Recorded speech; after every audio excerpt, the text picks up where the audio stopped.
Tungsten சுரங்க விவகாரத்தை எடுத்துக்கிட்டார். நம்ம அரசு எதிர்க்கட்சிகள் கேட்கறதுக்கு முன்னாடியே சட்டமன்றத்தில் டங்ஸ்டன் சுரங்கத்துக்கு எதிராக தீர்மானம் கொண்டு வந்திருக்கிறோம். ஆனா அந்த தீர்மானத்தின் மீது எதிர்க்கட்சி தலைவர் பழனிசாமி என்ன பேசினார்? ஏலம் விட்ட ஒன்றிய அரசை கண்டிக்காம நம்ம அரச குறை சொல்லி பேசினார். அதற்குரிய பதில்கள் எல்லாம் அமைச்சர்கள் தெளிவாக பதில் சொன்னாங்க. அதை கேட்காம சொன்னதே திரும்ப இந்த வாழைப்பழங்கள் தெரியல உங்களுக்கு, செந்தில் கவுண்டமணி காமெடி தெரியல உங்களுக்கு, வாழைப்பழ கதை. அது மாதிரி சட்டமன்றத்தை திரும்ப சொன்னார்.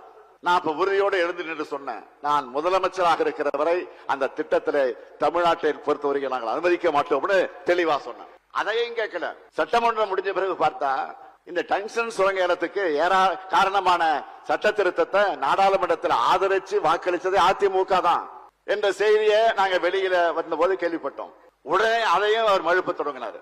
அதுக்கடுத்து இன்னொன்னு சொன்னார், அரசை விமர்சனம் செஞ்சு அவர் சத்தம் போட்டு பேசினார், சபையில வாய்க்கிழியே பேசினார். அவைகளெல்லாம் ஒளிபரப்பாக இருந்தா ஆட்சியே கலைஞ்சு போயிருக்குமா, நம்ம ஆட்சி கலைஞ்சிருக்குமா. அவர் சத்தம் போட்டு பேசுனத டிவியில ஒழுங்கா போட்டிருந்தா இந்த ஆட்சியை கலைஞ்சு போயிருக்கான். என்ன ஒரு காமெடி இது. நான் அவருக்கு அன்போடு பொறுமையோடு சொல்லுகிறேன், பழனிசாமி அவர்களை காலி குளம் உருண்டா சத்தம் அதிகமா தான் வரும். அதே போல நீங்க உருண்டு சத்தம் போட்டாலும் அதுல உண்மை ஒரு துளியும் கிடையாது. இன்னும் சொல்றேன், பொய் நெல்ல குத்தி பொங்கல் வைக்க முடியாது. 4 வருஷம் ஆட்சியில இருந்து உங்க பதவி சுகத்துக்காக சுயலாபத்துக்காக பலருக்கு துரோகம் செஞ்சு தமிழ்நாட்டோட உரிமைகளை அடமானம் வச்சது உங்க கட்சி தான் மக்களுக்கு நல்லாவே தெரியும்.